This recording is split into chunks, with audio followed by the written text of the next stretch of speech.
What's up, everybody? We about to get ready to go live.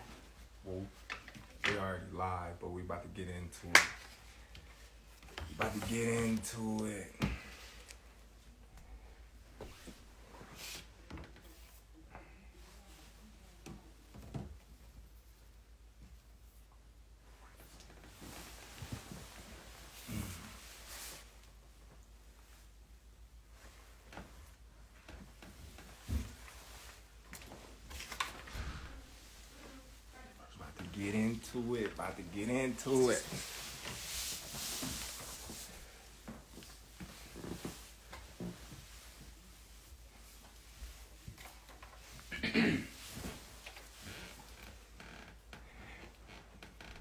Yeah.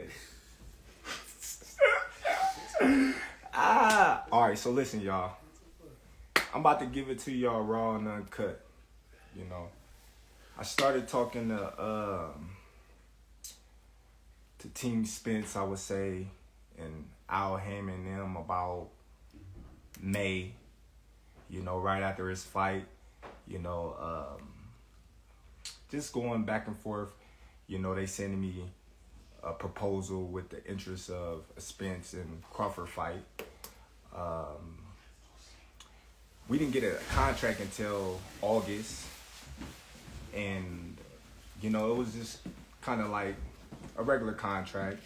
It wasn't nothing. It was initial proposal. It wasn't even a contract. It was a proposal.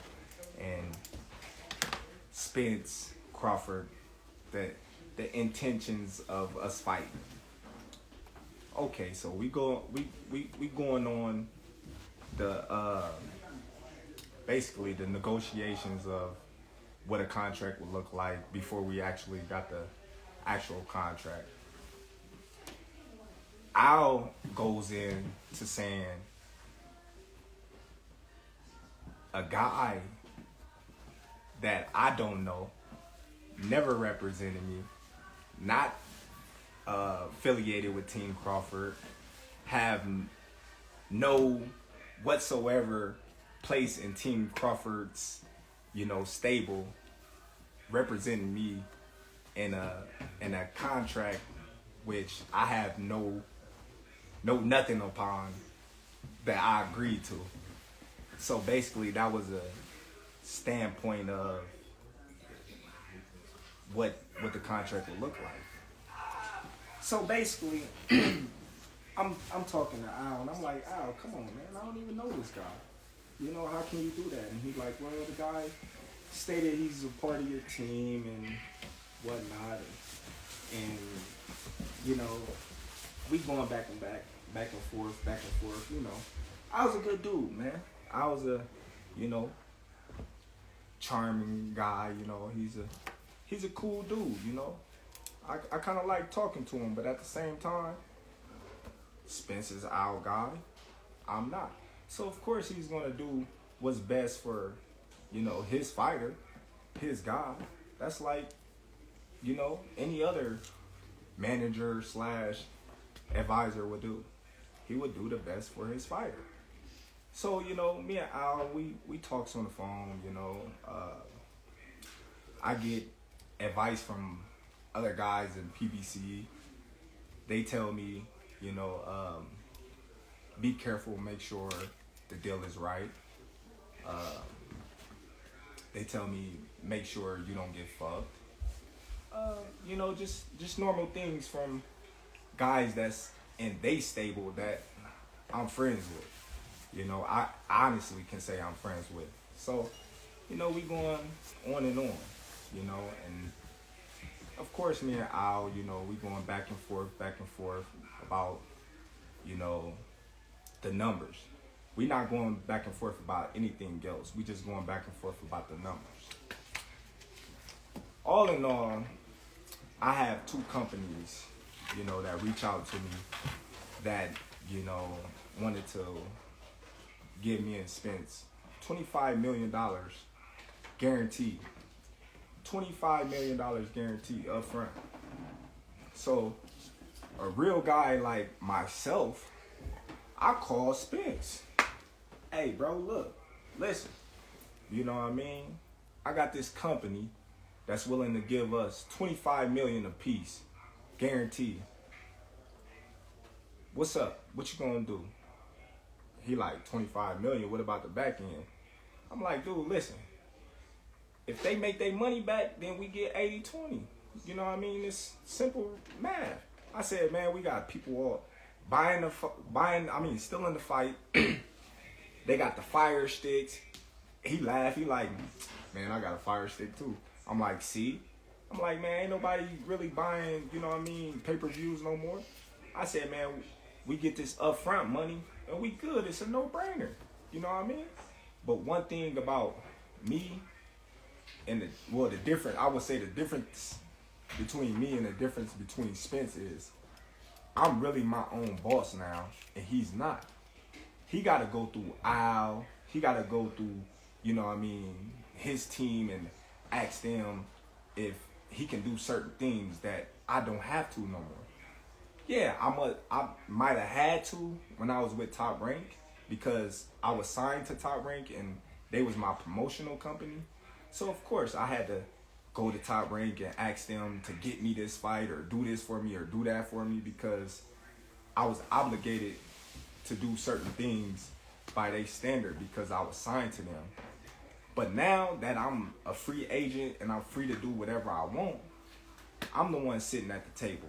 I'm the one that's you know, talking directly to these high individuals. Errol Spence not talking to, you know what I mean, Terence Crawford about the fight. You know what I mean? Errol Spence wasn't at the table. Errol Spence can't tell you or show you a contract that, you know what I mean, says Terence Crawford, Errol Spence, you know, that he was there on the negotiations of. He can't do it.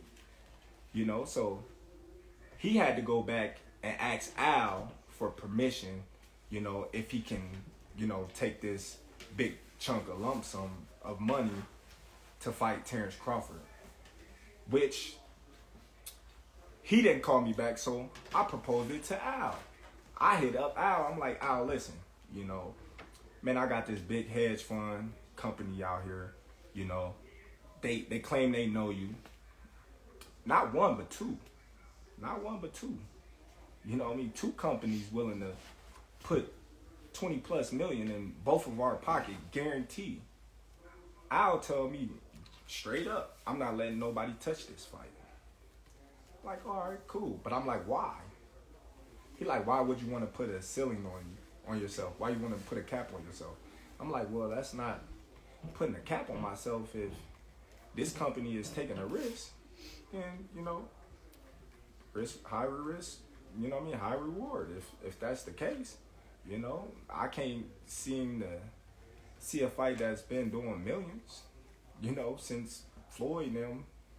So, you know, that was an altercation, you know. I asked Al, I said, since this fight is dragging on with me and Spence and we can't get things together, why don't I come out and meet you with my lawyer and we just wrap it up? Just me and you and my lawyer. Al said, you know, his mother was, you know what I mean, not doing too well, and I honor that and I respect that. You know, family first. I'm a family oriented type of guy, so I know what it is, you know, to, you know, put your family first. So I'm cool with that.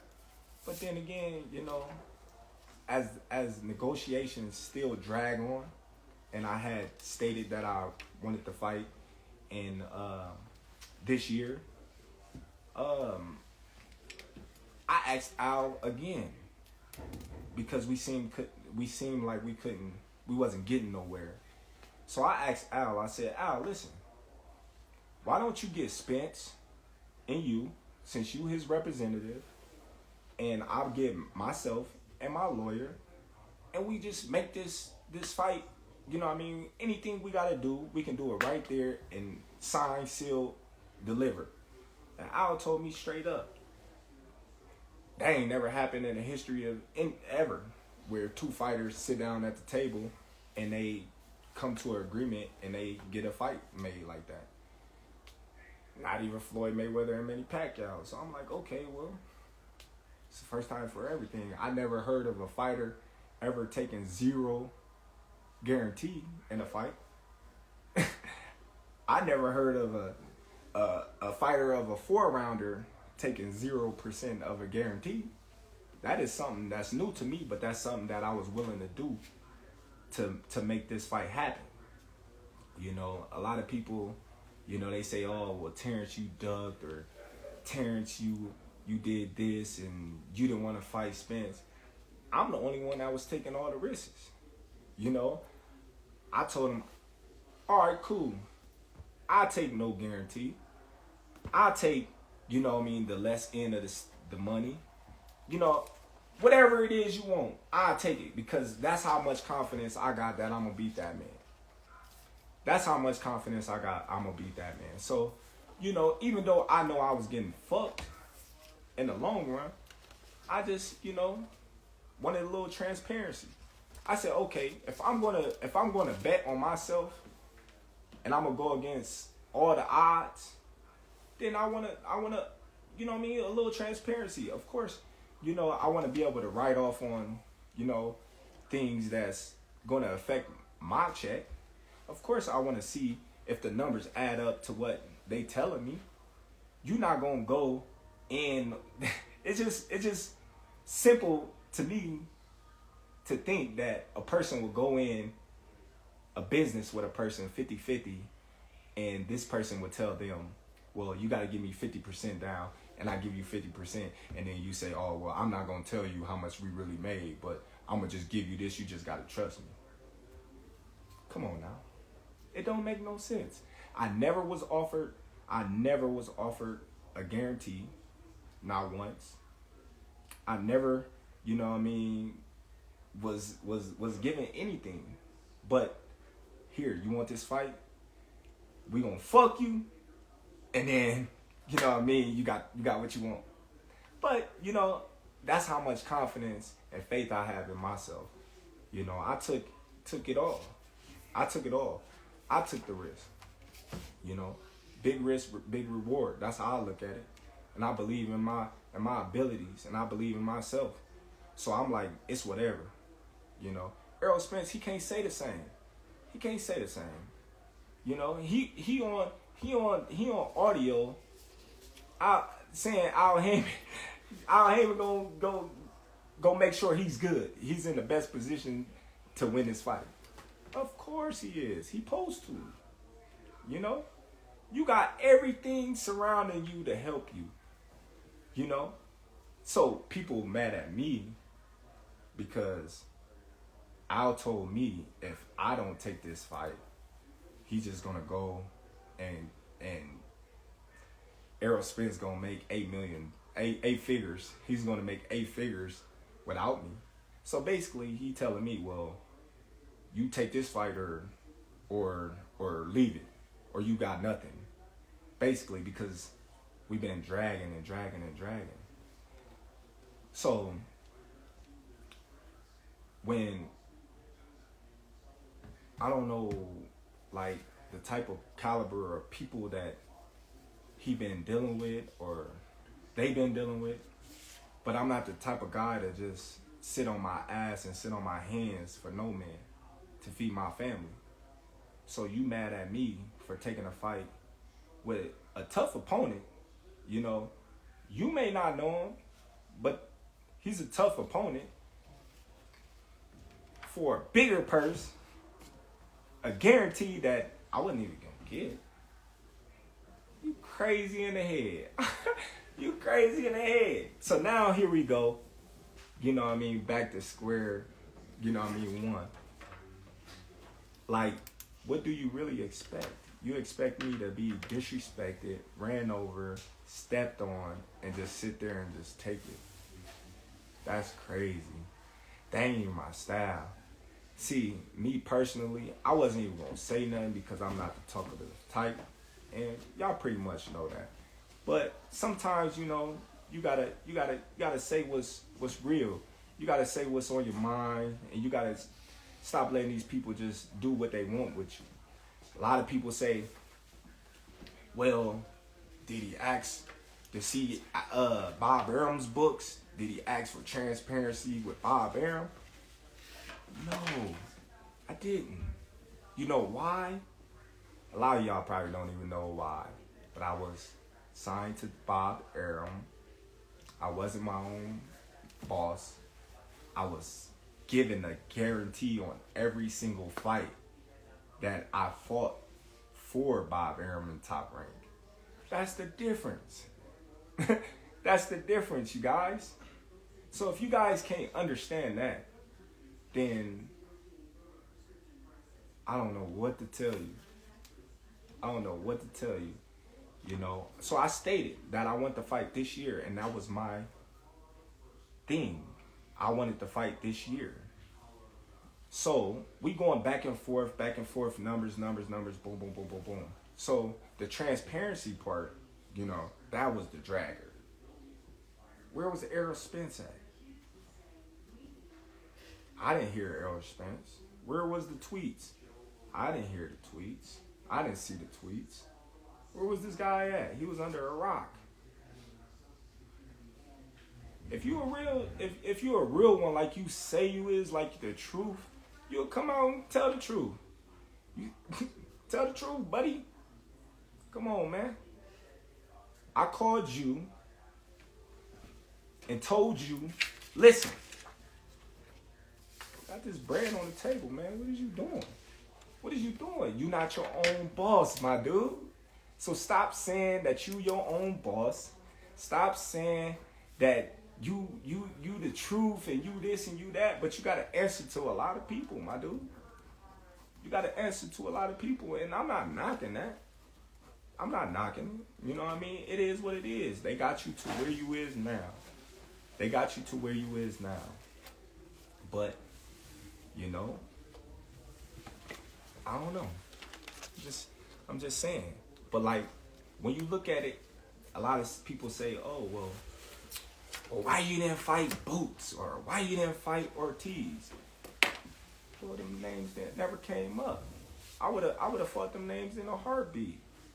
Come on, man. I'm the best fighter in the world. Who you think I am? Who you think I am? I'm the best fighter in the world. I always fought in my mandatories. I ain't never ducked my mandatories. But, you know, yet and still, I hear through the grapevine, Spence is about to fight a guy that he promised and he swore that he wasn't going to fight, which is Keith Thurman. Now, I don't know how true that is, but that's what's floating around. So, what's up with the trueness with that? You swear up and down that you're not gonna fight this guy. You don't care what nobody say. Now you about to fight him. So that means you was lying, buddy. But you know why he gotta fight Thurman? You wanna know why, fans? Because of the money. It's all about the money. Come on now. He not gonna make that much money fighting Ortiz or Boots. Come on, man, it's obvious. Who Spence gonna fight besides me that's gonna make, you know, $20 million? Nobody. I don't know. But I'm gonna tell y'all like this. I don't know how truthful it is, but you know, Floyd say, you know, he's the spokesman of PBC and he's our right-hand man. We done heard that on numerous occasions, and Floyd came out and said that the fight wasn't happening in this year. So, y'all mad at me for going to get a bag? When did that ever happen? Y'all mad at me for going to get a bag? Come on, man. We're going to turn up with BLK time. You know what I mean? We're going to do our thing, man. We stepping up to the plate, man. They turning boxing around, man. All the biggest fights you know what I mean, going through them. You know, they the new wave. You know? Hey, giving these fighters, you know what I mean, they just do. You want to fight this guy, they going to make it happen. It's simple. You know? But, hey, my intentions is still the same. After this fight, Spence, you know what I mean, successful. I'm successful. He said he gonna spin the block. Then let him spin the block so I can drop him off where he stand. And that's just how I'm gonna keep it. It's just that simple. He spin the block. We're gonna be ready for whatever. And y'all fans, y'all can, you know what I mean, chop it up and edit it and put it however y'all want and try to change the narrative or my words. But December 10th, you know what I mean, tune in to BLK Prime. Black Prime, baby. We in the building. Tune in, y'all. If y'all don't, you know what I mean, y'all some haters. If y'all do, you know what I mean, it is what it is, man. Support the kid. They always say,